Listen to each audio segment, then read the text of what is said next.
go to Delos. Remember Delos? Why should you remember Delos? Sanctuary of Apollo. Twice there's been reason to talk about Delos in this class, way back in the end of the geometric and the early archaic period, and then once again in the classical period. Let's just revisit those 2 times, just so that we have it all clear in our head. What's the first real mention or visit of Delos in this class?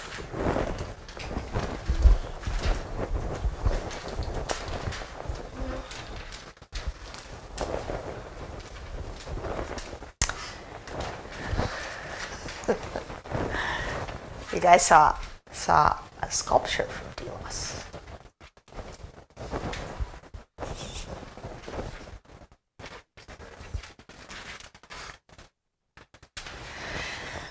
I think these little moments of revisitation are so handy.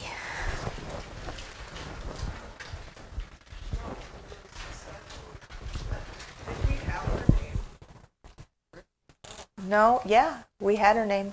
That statue. That lady.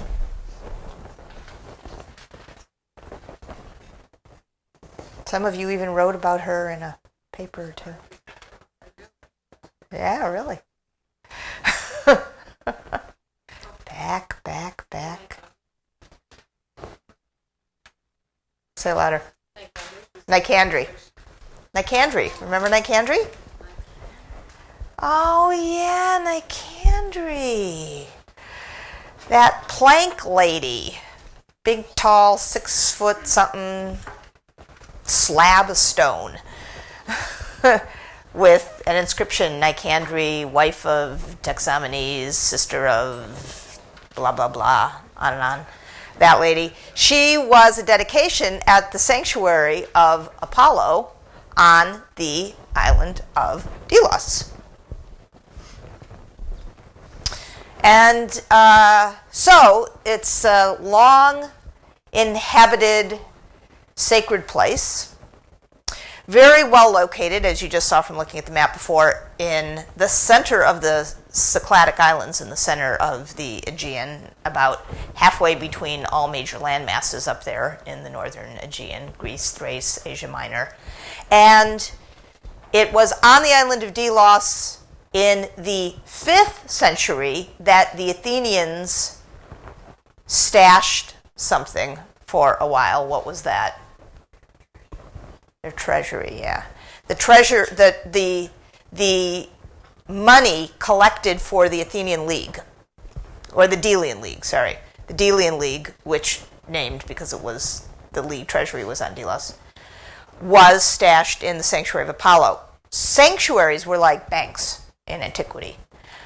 Money was stored there.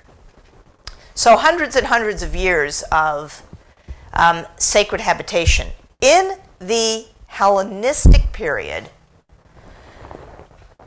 Delos became used as a port and shipping harbor, and businessmen began to settle here. So you've been looking here at a view of the harbor area, which is, very nice. And so businessmen from around the Mediterranean kind of established offices there. And this is the big mall that a consortium of Italian businessmen established on the island of Delos. It's called the Agora of the Italians. It's a big open area with stoas lining it, colonnades, and then shops, little offices and shops opening off the back of all 4 sides of the stoas. So it was a place that people began to settle down in. And these businessmen who used Delos as a home base had to live someplace, and when you live someplace, you need to be entertained for a while. So entertainment buildings and houses were were built on the island in the 3rd and the 2nd centuries BCE. So this is the theater, just up a ways from the harbor. Little theater where people could go, like, on a Friday night, if you want to go out to the movies, you can go out to the theater. And the theater anchored an enormous housing district. So you can see the theater here in the plan. And the theater quarter housing district was built up in this area. There are houses in other parts of the city too, lots and lots of houses. And you see that the houses are, it's not really a grid plan exactly. They're built up one close to another. There are streets you can follow along, and sometimes the fronts of the houses are actually shops. You can see, you can look along here, you see that there are storefronts, looks like. But then behind the storefronts are the plans of all the houses. So it's pretty densely inhabited place. Here's an aerial view of the shops and the houses opening off the streets. So this is a good place to look at how I was going to say regular people live, but these are not regular people in the sense that they're farmers or they're workers. They're businessmen and their families. So it's a class of people that we haven't really met up with yet, and you could call them a sort of middle class, which has developed in this period. By which I mean people who do not have to farm for a living, people who are not reliant on supplying their own food source. They're not tied to the land. They're in some sort of business or service. These houses on Delos have a lot in common. First of all, they all have courtyards, central courtyards. Looking at a view here of the two-story house, they're almost all two-story. They were almost all two stories. And you can see in the little plans here, in each of these plans, courtyards with columns around them. Sometimes the courtyards are fully colonnaded. A fully colonnaded courtyard is called a peristyle court. This is how it's spelled. Peristyle. Peristyle. Peristyle. Stelos is a column in Greek. Stelos is the Greek word for column. Peri is the Greek word for around. So a peristyle courtyard is a courtyard with columns that go all the way around it. And sometimes it's partial peristyle courtyard, like the one in the middle here that just has columns around two sides. The plans are so boring, you don't really get a sense of scale, and you don't get a sense of interior space or design from the plans. But the houses themselves are pretty nice. Most of the houses have interior decoration.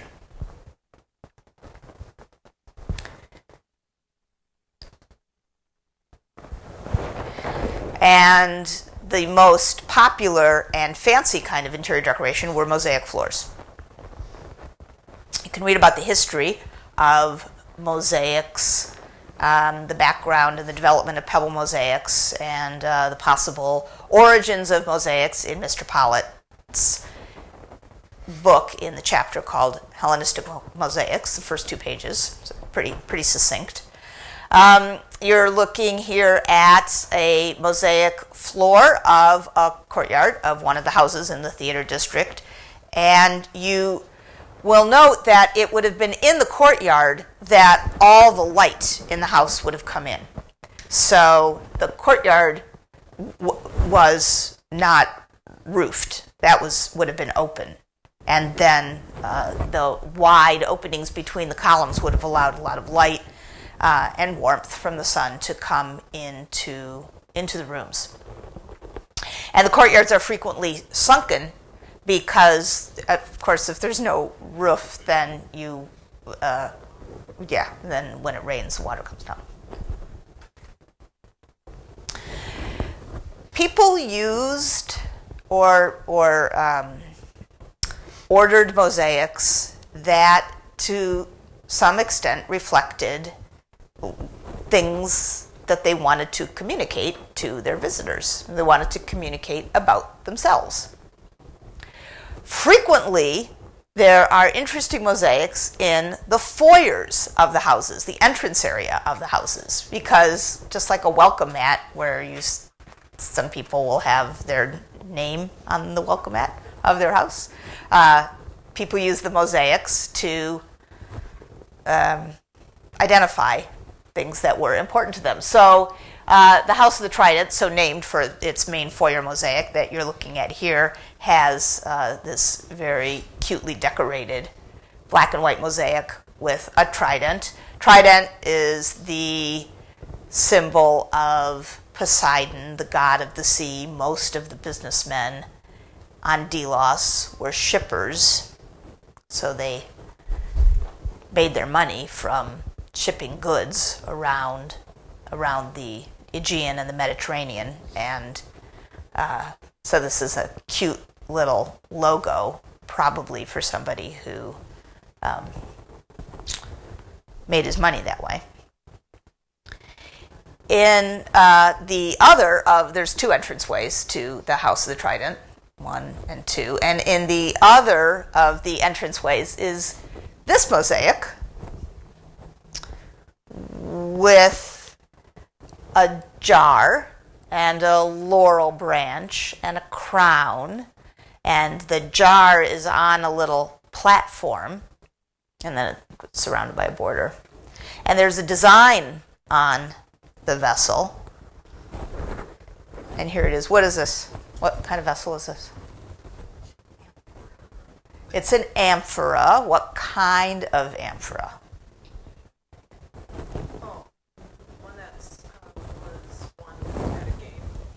What game? What's the festival? Panathenaic. Why does it have to be a Panathenaic amphora?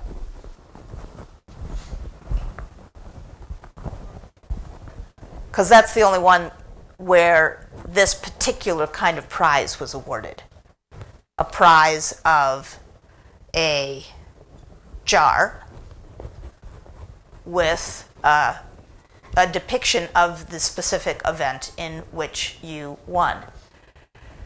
So you can see by looking at this actual Panathenaic amphora, which dates from about 100 years earlier than the date of the Delian mosaic. So this Panathenaic amphora is early 3rd century BCE, and the Panathenaic amphora in the Delian mosaic is sometime in the later part of the 2nd century BCE, probably. But you can see that the artist has been very faithful. Isn't this cool? This is fun. The lid is identical. The shape of the profile, the constricted neck, the teeny little bottom, the black band painted on the bottom, replicated here, and then of course the design on the underside. So take a minute and come up with as many points or observations as you can about what this person had in mind and is up to with choosing this. Just think, I'm going to, honey, let's get a new mosaic for the back foyer. Let's go down to the mosaicist shop. They've got all of these possibilities. Do you like any of these possibilities? Oh, these are kind of standard. Let's get something different. Let's do this. Why? What are you saying to your visitors? You could have a small chat.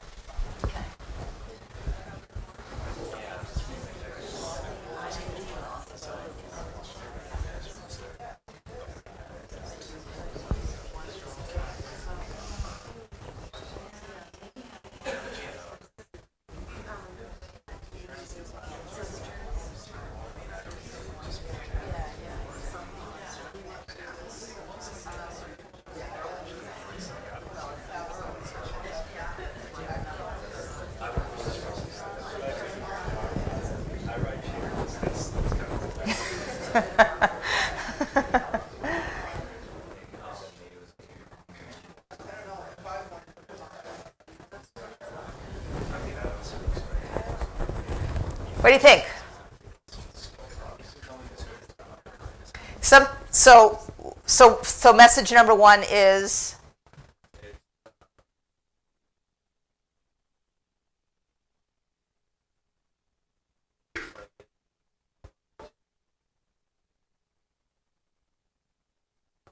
what is it that the owner of the house wants to be known for exactly?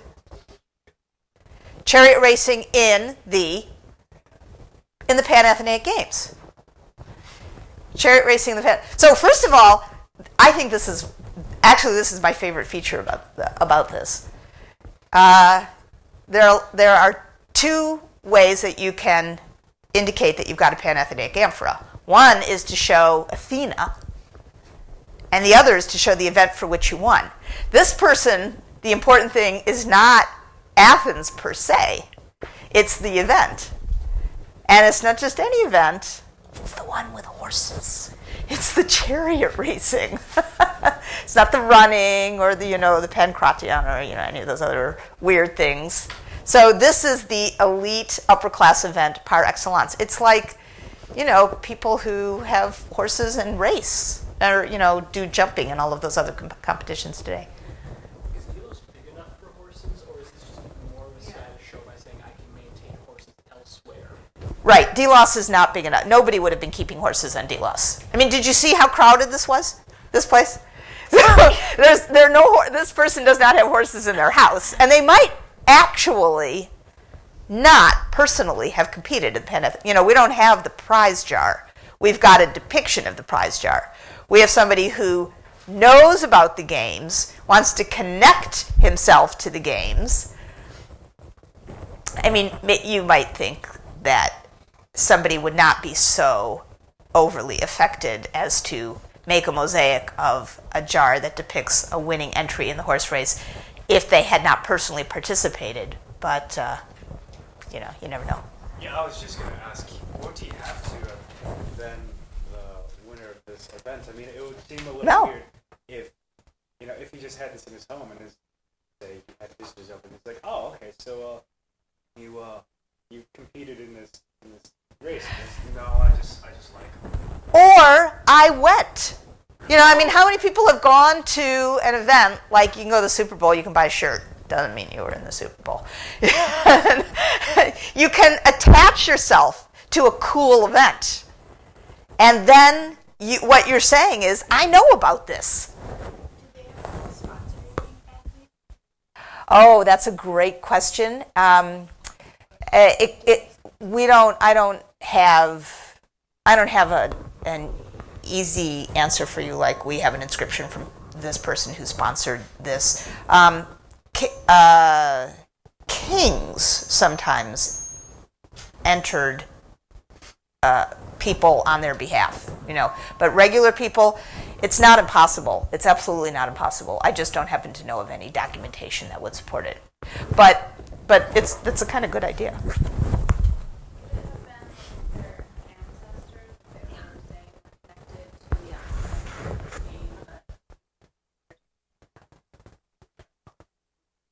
It could have been that the people who live in the house of the Trident come from Athens.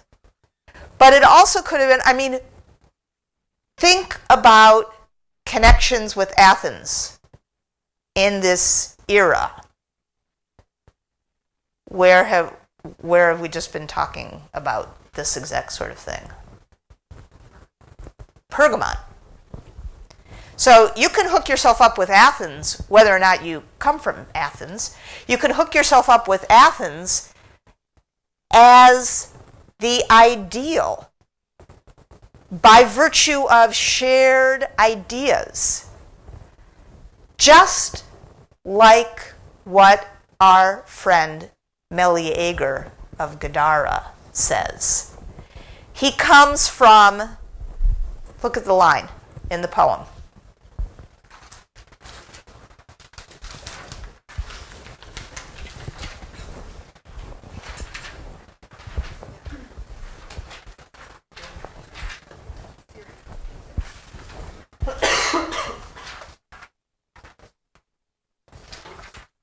What's the line? What's he say?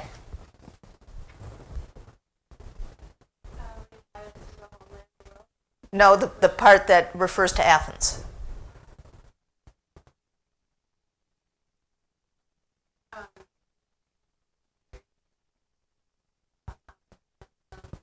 My birthplace was of Syria, the Attic haunt of Gadara. What does that mean? The Attic haunt. I bet all of you've just like read right over that. I don't know what that means. What does that mean? The Attic haunt of Gadara. What does he say?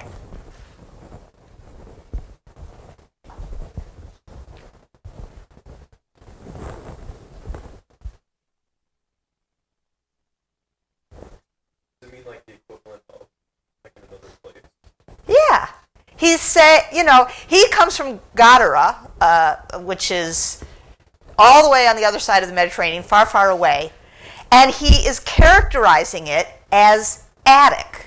That is, he's saying, we speak Greek, we know about Athens, we study this stuff, we study the philosophers, we emulate the ideals. Athens has become an idea that anybody can latch onto. It stands for the best of the Greek past.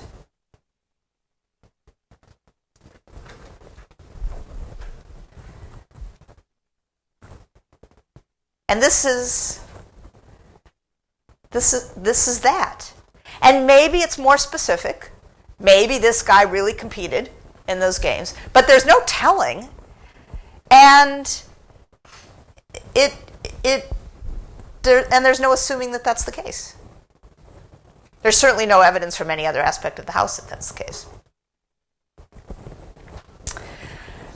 Here's another of the houses on Delos, House of the Dolphins. House of the Dolphins, so called because its floor mosaic in the peristyle courtyard has these adorable cavorting dolphins in the corners of each of the mosaics. The dolphins, in fact, are being ridden by a little winged figure, or no, actually, I guess this one's not winged, a little rider, so that the dolphins are standing in for a chariot race.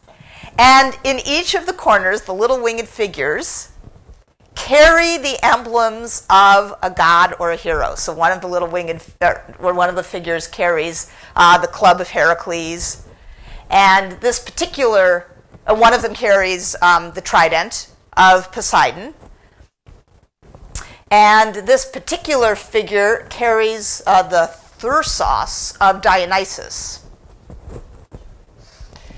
And I can't remember what the fourth one carries, and that's in the notes that are packed up. And I don't have the picture of it, so I couldn't look at it. Say, oh yeah, what's that other one? But so each of the figures in the four corners of the House of the Dolphins is a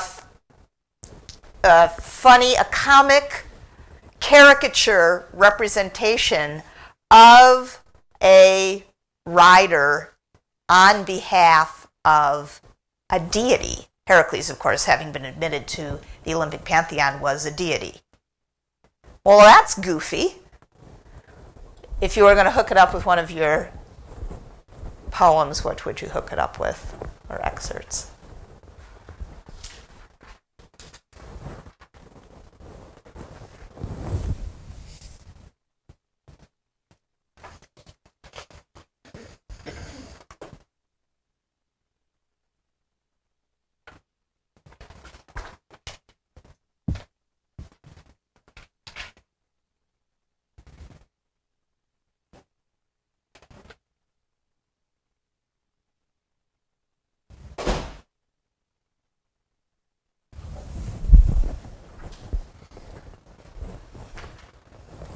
What do you think?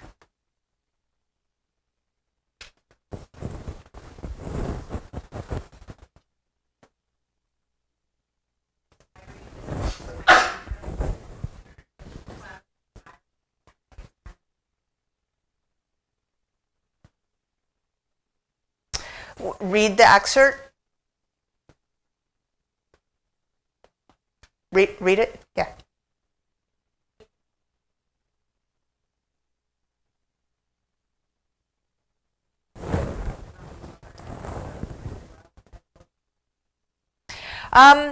Could be. Although he seems, doesn't that sound very crabby?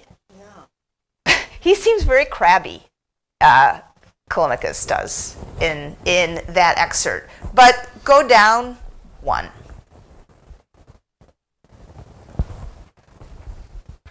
On page, I think. Do you have an extra copy of any of this stuff? Oh, maybe I'm misremembering where I've put this or that. Oh, no, yeah. Tell me, is Caritas buried here? Caritas, how is it down there? Darkness. What of return? A lie. Hades, a myth. The gods, no more. The gods are agents that you could poke fun at. Or Epictetus of Phrygia. I mean, this serious, sacred, reverential attitude toward the gods is not what is in evidence here. This is, first of all, this is decoration on the floor of this courtyard. And it's fun. It's funny. You have these very gritty-looking dolphins. They have big teeth and sharp noses, and they're cavorting around like chariots. It's just a goofy caricature of something that is taken seriously in the foyer mosaic of the House of the Trident, the chariot race from the Pan-Athenaic Games. And it suggests an attitude now towards the gods, which is the gods are, the gods are our buddies. The gods we can co-opt their symbols, we can use them to play around and make fun with. Oh, here's the detail. I forgot that I was going to have this in. Here's the detail of little guy on the back of the dolphins. Yeah, they are cool, the mosaics, because the tiny little cubes it's very impressive that pictures are made out of these tiny little cubes. House of Dionysus is another nice house on Delos. There are something like 250 mosaics on Delos. So, there are tons and tons, yeah, there are lots. In the House of Dionysus, so-called because there's this figure riding on the back of a tiger, maybe it's a tiger, and but the figure itself is probably not Dionysus, since figure's got wings, which Dionysus doesn't have usually. But there are vines, grapes growing out. So this is some magical figure who's connected with Dionysus. I draw your attention to this vessel, which has been overturned by this giant feline prancing along. What material does the mosaicist want you to think this is? What's this made out of? Metal. What kind of metal? Silver. Yeah. Ooh, I forgot I was going to show you the head. Yeah, I just have this good color picture of the head, and so I put it in here to show you. There's something like you can just see how teeny weeny these aren't even really tesserae. They're so tiny that the kind of work this is called in Latin is opus vermiculatum, not opus tessellatum. It's these. You practically need a needle nose pliers to put each of these in place. Yeah. How big is the floor mosaic? This one, the House of Dionysus floor mosaic, is about 1.5 times the size of this tabletop, I think. So it's pretty good size. This mosaic is not a courtyard mosaic. It's a room mosaic. Yeah, that's a good question. Okay, there's the cup. Detail of the cup with better light. The chalice, or whatever. And that's the material that the mosaicist is wanting you to recognize.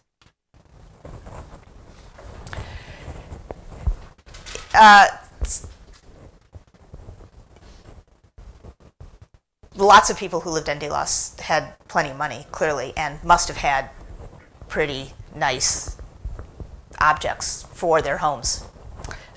Metal vessels for drinking out of. But for people who didn't have quite as much money, the same styles were coveted as those that were created in metal, but they were made in less expensive material. So the standard drinking cups of the day that regular folks could buy, not the wealthy, the standard drinking cups out of clay, were made in the same shapes as the metal vessels. The houses are all the same in terms of interior decor and plan, and people decorated them with mosaic floors, some of which copy the same sort of motifs from place to place, and what was considered stylish and desirable for the vessels that you used to set your table. People had the same styles.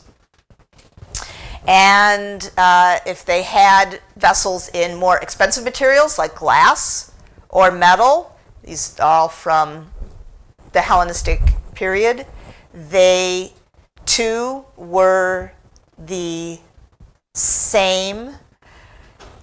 And another category of find that we recover in houses and in sanctuaries and in graves, but also just in domestic contexts, are figurines. These come from Alexandria. These sorts of figurines that you see a bunch of here in this case are so common, not just in Alexandria, but at sites across the Eastern Mediterranean from the Hellenistic period. Who are these ladies?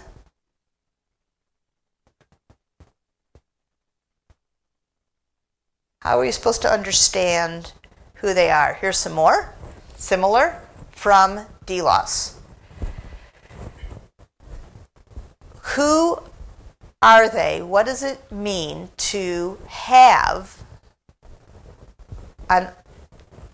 objects like this, to have them made, to have them in your house? You might want to have a small chat.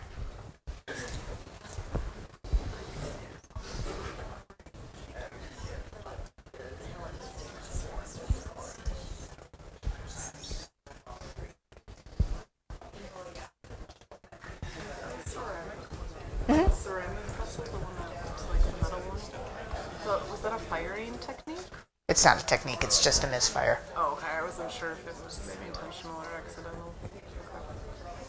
I don't like the long fades.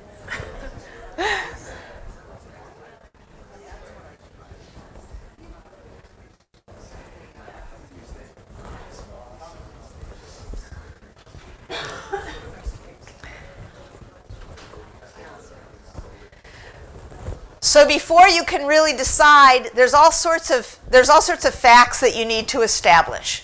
So let's establish what facts you want to know in order to be able to speculate about what these mean. What do you want to know? We want to know who they represent, but first we want some facts. So what's a fact that you want to know? Where are they found? They're found in houses. They're found in sanctuaries, they're found in graves, so they're found in every sort of context, not just a single sort of context. What's another fact that you want to know?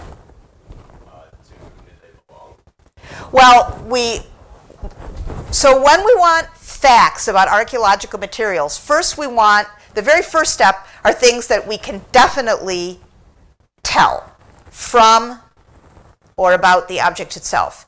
That's a sort of secondary question.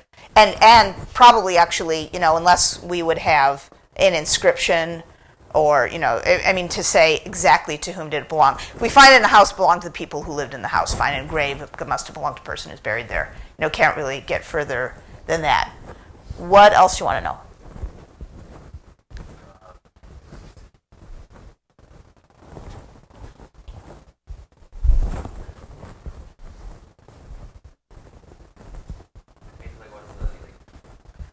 Facts.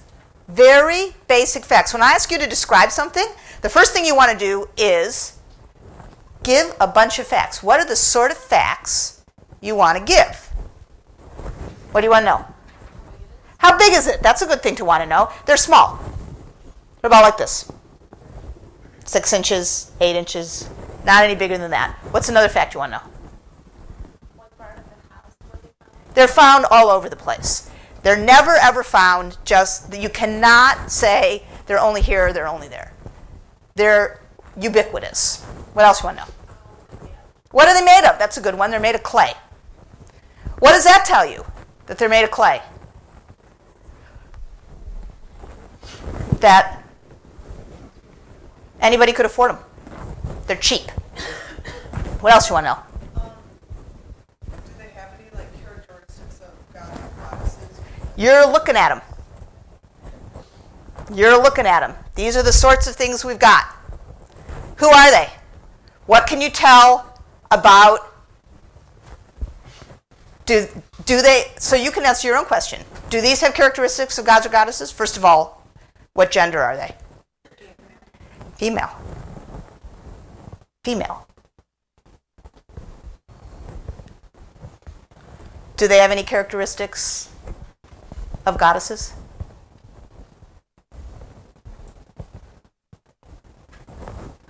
No.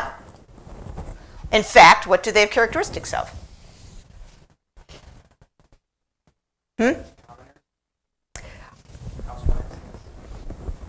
They are housewives or commoners in the sense that they are not goddesses. Now, how are these ladies, portrayed? What's the message?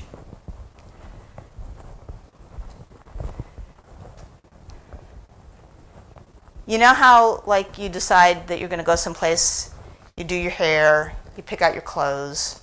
Okay, fellas, maybe you don't do this. Girls do this. What's the message here?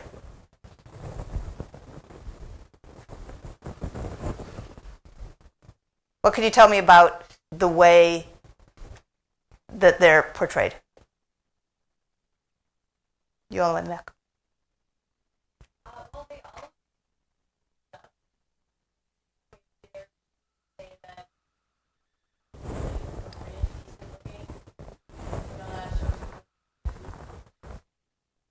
Yeah, so they're very, very covered up. I mean, these ladies they're cloaked and cloaked again. There's a dress and then there's another cloak all the way around them, and then they hold it over. So they are modest.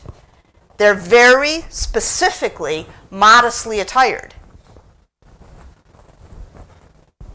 Are they poor? Are these people poor? Why not?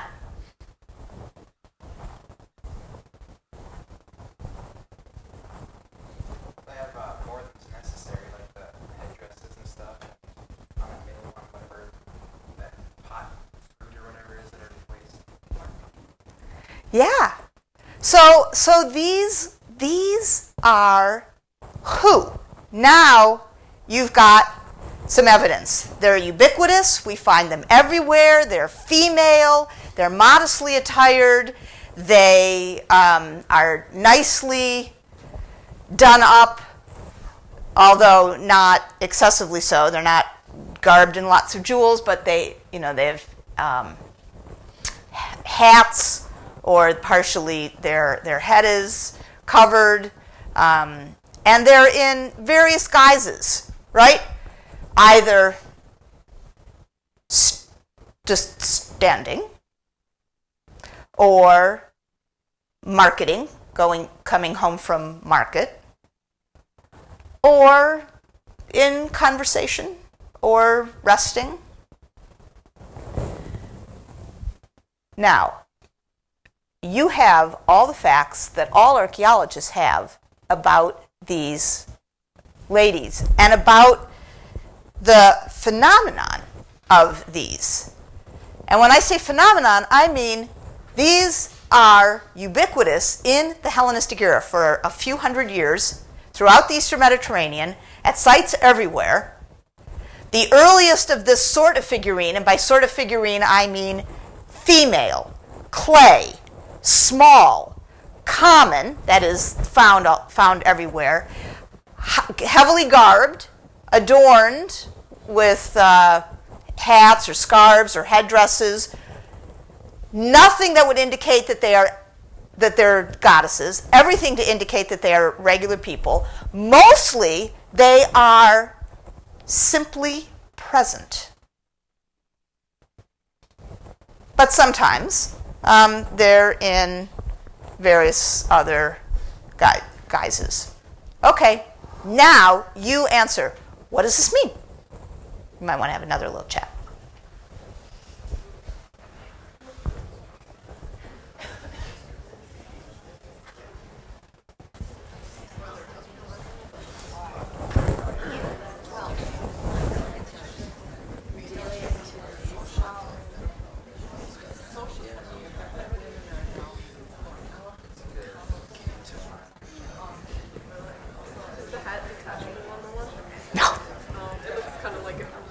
I know.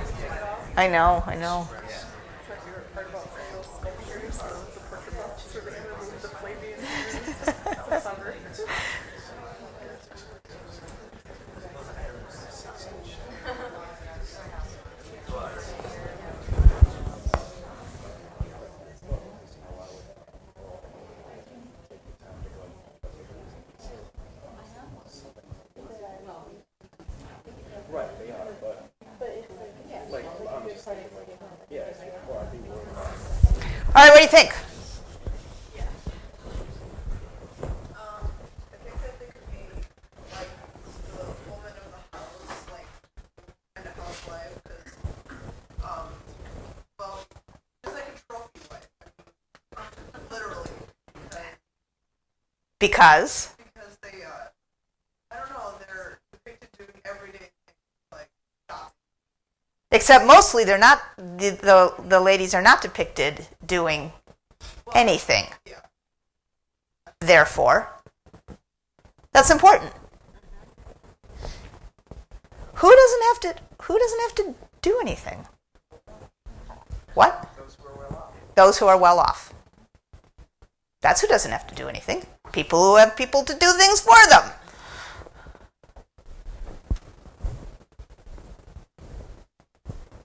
What else? What else would you say about these ladies? Or about what they tell us about this time?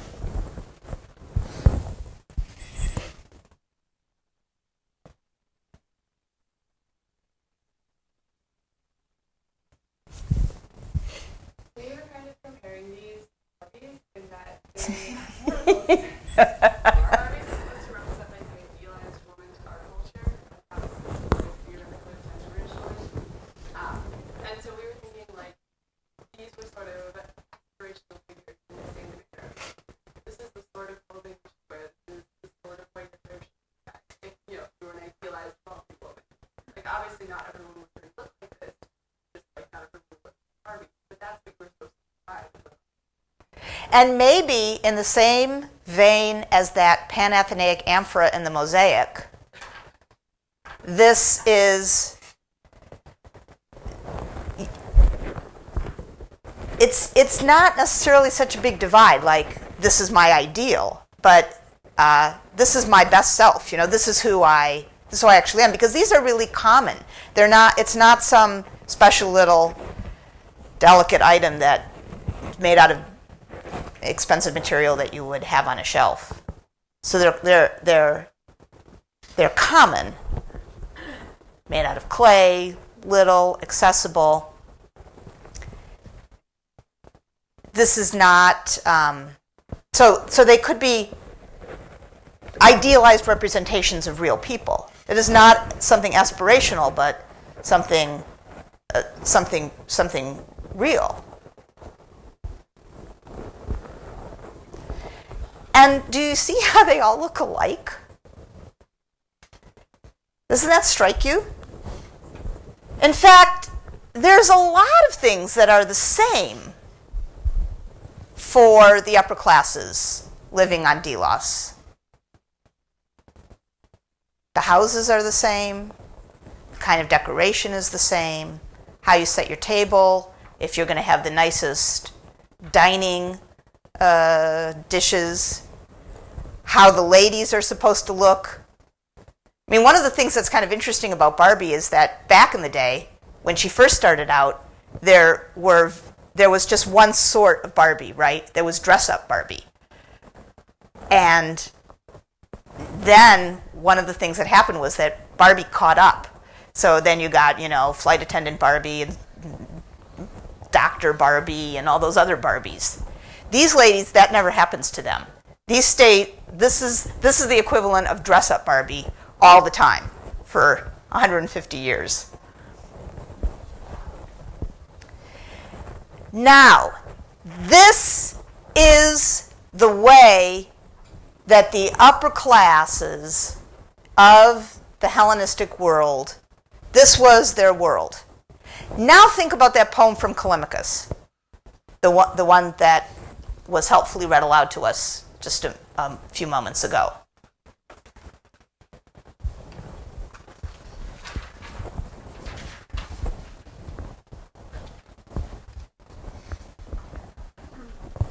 What is Callimachus espousing or saying? Because this is that same world. In fact, Callimachus is writing in this same place, the place where all of these little figurines come from. Seems like he's disgusted with uniformity. They like, seems like that's your wife. Really tired of that. Yeah. Callimachus is saying, yo, everybody, this is not the way to be. Strike out. Be your own person. Be different.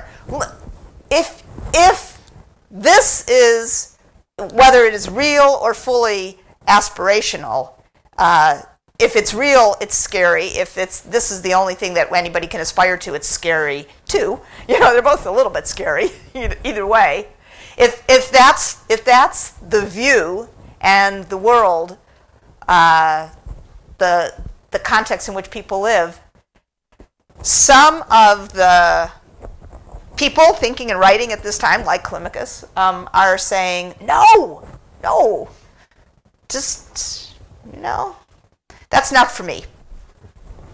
The figurines are for anybody.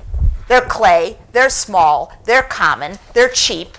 So anybody, even if you maybe are a housewife who doesn't have servants, maybe it's aspirational for you. Maybe you collect the little figurines, or you get some of those and you have them around your house and you think that's who you are supposed to be. But there were some people who they had enough money that they could portray themselves even more emphatically in that way. And this is a house that belonged to two people like that. This is the house of Cleopatra and Dioscorides, and we have a specific name for their house instead of House of the Dolphins or House of Dionysus, because Cleopatra and Dioscorides have statues of themselves. in the house, and here they are. And you can see that Cleopatra, in her 5'6" marble guise, taller if she'd had her head, so she might be, I mean, either she was a very, very good-sized woman for the day, or she's a little larger than life size. Is garbed identically to the little clay figurines. But the little clay figurines are little and clay, and Cleopatra here is life-size and marble. And I always point this out just because I find this to be so cute. So we know who they are because they have an inscription on the bottom of the base. So they had these full-size marble statues of themselves. Cleopatra, you see, is at the bottom of the base. But Dioscorides, her husband, he has a little step stool thing here. I always think of him like Tom Cruise. This just clearly needed to be a little higher than his wife. So maybe she really was that tall. And so this is the figurines made larger. At one and the same time, on Delos, you could go to the house of Cleopatra and Dioscorides, and you would see these life-size marble statues of them. She very emphatically cloaked up, and he very dignified in his garb. And then you could go down to the harbor where there was a sort of clubhouse for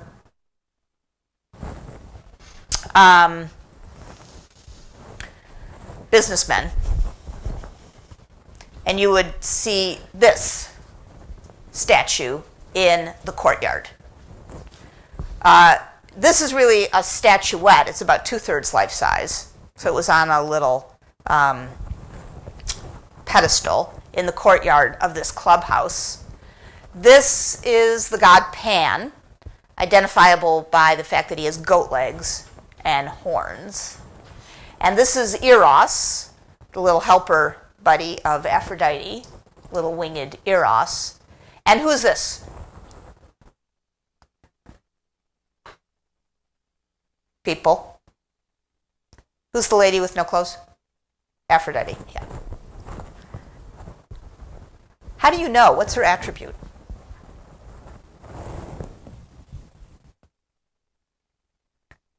What is the attribute of Aphrodite? Eros, the sun. She doesn't need to have him, though. What is the attribute of Aphrodite? Sexuality, right. Her nudity is her attribute.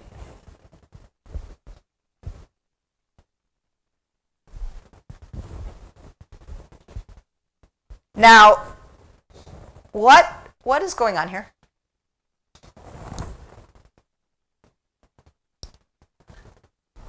What is going on here?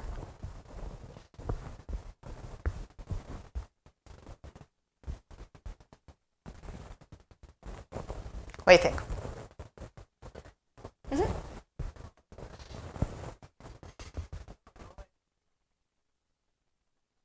Oh, yeah. What's going on in the sculpture? The sculpture is called, get ready, the Slipper Slapper. I know. Isn't that just ridiculous? Yes. Pan is trying to have fun with Aphrodite, and Aphrodite is knocking him away with her slipper. So she's slapping him with her slipper. She doesn't look like she's putting a lot of energy into that. And Eros also doesn't really look like he's making any sort of actual problem for Pan. So this is just fun. This is just fun and games. So that's what's going on in the sculpture here. I mean, what is going on in the world? That's what I really mean. Modesty is what's important, and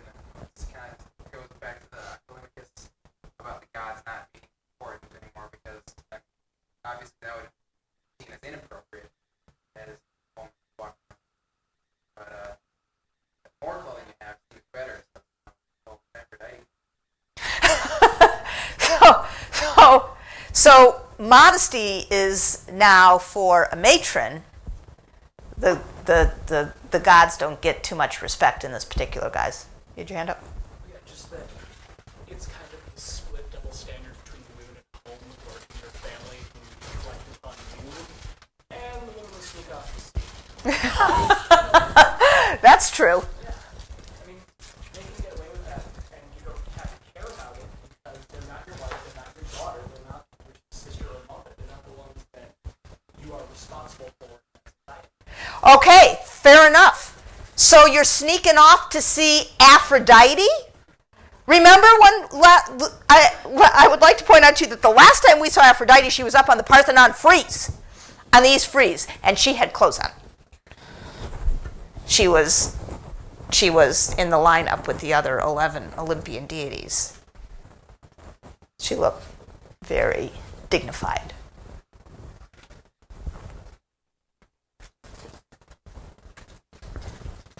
This is so the world of this Epictetus fragment.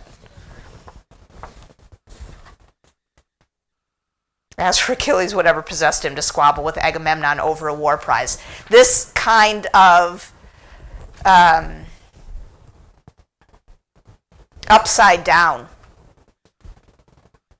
world where the matrons look dignified as goddesses, and goddesses look like playgirls, is a pretty far cry from days of old. Here's another portrait sculpture that was found on Delos. He's a businessman who decided that it would be very good use of his money to have a sculpture made, probably for his house. His pose may remind you of somebody. His pose reminds you of who?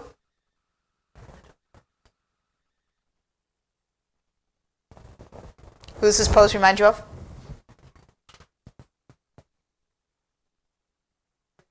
The spear bearer, right. What is going on here? What is going on here?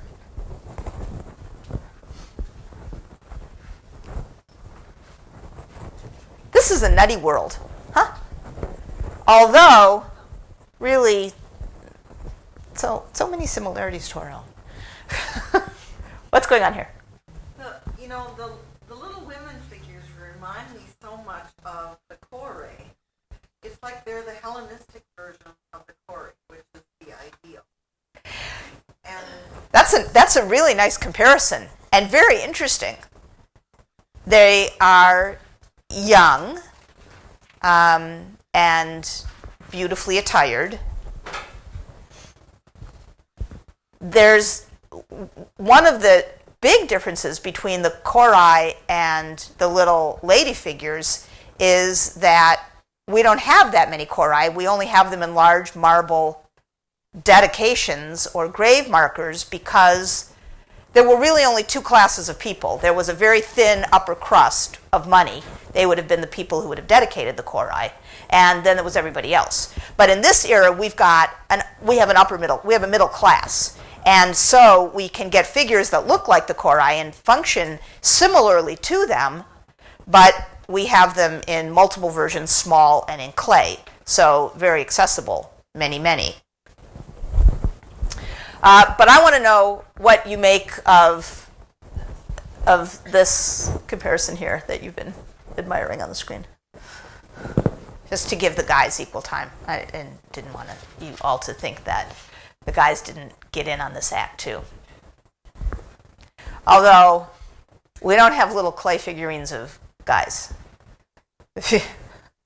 So at one and the same time, here on the island of Delos, you could have two guys guys walk into a sculptor's office. One is Dioscorides, and he elects to have himself portrayed life-size, marble. And really, he was clearly very honest, because he could have made himself taller than Cleopatra, but he didn't. So he was obviously worried about people actually being able to say, whoa, wait a minute, Dioscorides, there's something the matter with this here. So he got himself a life-size, accurate depiction of himself, very, very sober and garbed. And then right behind him comes this dude who says, oh, yeah, that's not really for me. I'm going to go for this. I have another idea in mind. Work with me here. What is he saying? What's going on?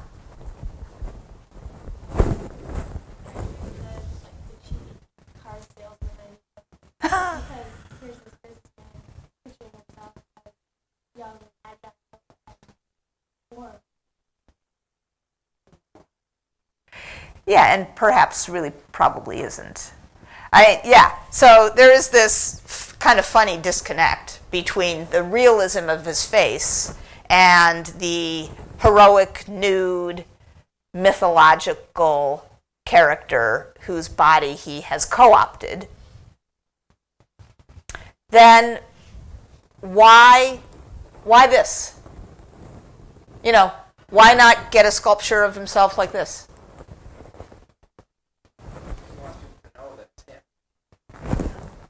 He wants people to know it's him.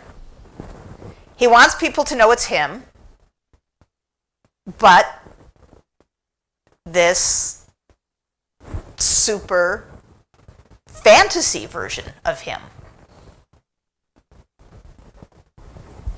You might even think that this is a nice example of the in a way, of the Callimachus fragment. It's certainly unique. I mean, the one where he says that he loathes all common things. All right.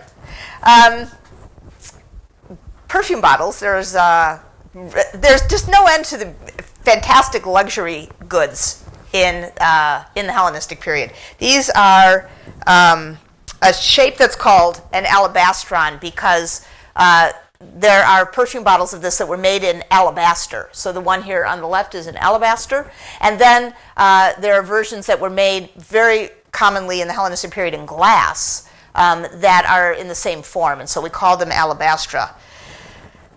So these are some fabulous, beautiful little luxury goods that some of those ladies would have carried around and had, these sorts of perfume bottles.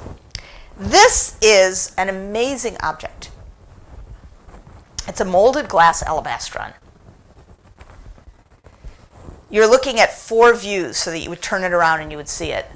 You see, in view 1, a team of horses pulling, they're yoked, to a chariot. In the chariot is a guy, his cape is, he's helmeted, he has armor on, so it's a war scene. His cloak is flying behind him, as you can see in the 3rd view. His cloak is fluttering off in the distance. The back of the chariot has a yoke thing coming off the bottom, and then, as you turn the alabastron all the way around, this is a figure that is being dragged behind the chariot. What is this a reference to? A guy in a chariot in war garb. Achilles and Hector. They're true, is it? Achilles and Hector. Achilles and Hector. You know that what happened in the Iliad was that Achilles sulked in his tent because Agamemnon stole his war prize, his slave girl that he had won. And so the Greek side, being worried that things weren't going their way, the best friend of Achilles, Patroclus, dons the armor of Achilles, and he goes out in the guise of Achilles to fight the greatest warrior on the Trojan side, who is Hector. Hector kills Patroclus, hence the funeral games of Patroclus in Book 23. And that is what rouses Achilles. And Achilles then himself in person goes out to meet Hector on the battlefield. And of course he kills him. And then in a display, a repulsive display of victory, he attaches the body to the back of his chariot and drags it around the walls of Troy for everybody in the city to see.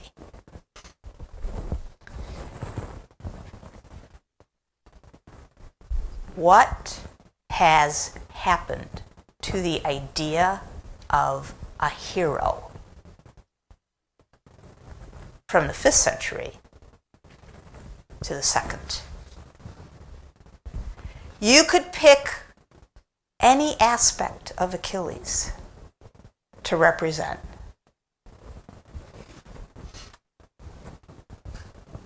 Think about all the things that you've been learning so far about the Hellenistic period, starting with Alexander, and have a brief conversation.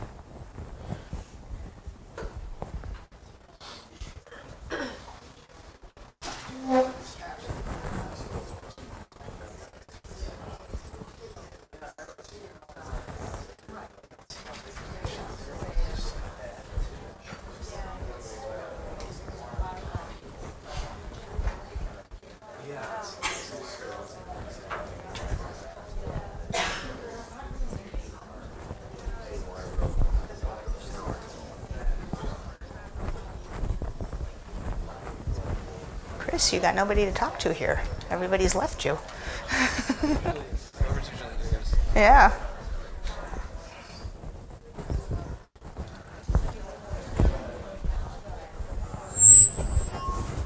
That always happens when I walk back here. I don't know if it's you guys or...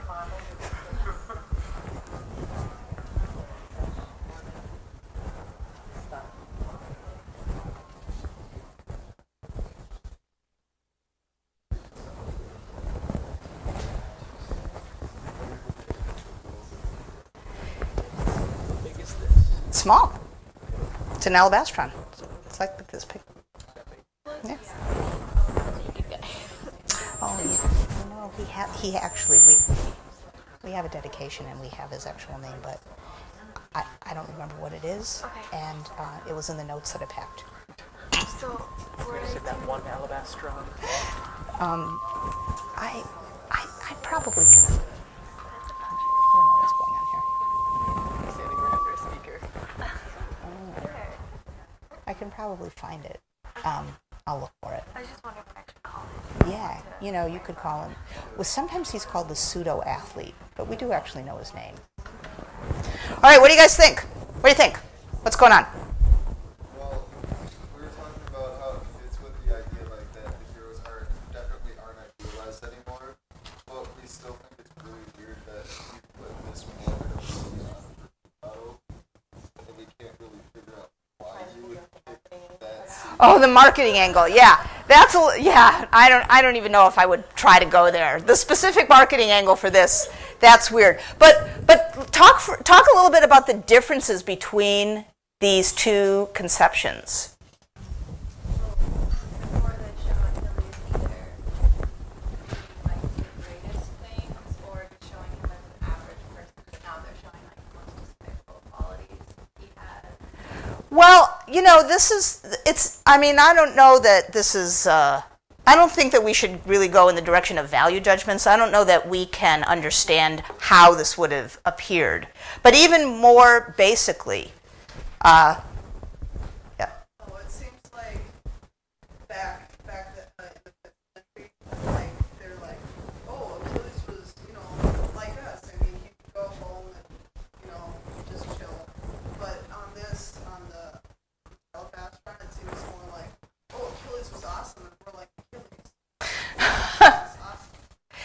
Achilles in the 5th century, what did we talk about with heroes? They became humanized. A hero was somebody who you could relate to because they were shown in a guise that you could imagine yourself in, coming home, talking to the lady of the house. It's even more humanized way, sort of, because it's not just showing him at his best, it's showing him at his worst. Oh, I suppose. I suppose all of that is possible. I'm not sure that this is an object lesson. This is a valuable little item. It's a specialty item, and it is an item that was designed to hold something expensive. So nobody, I think, would have intended this to be repulsive or some sort of morality tale.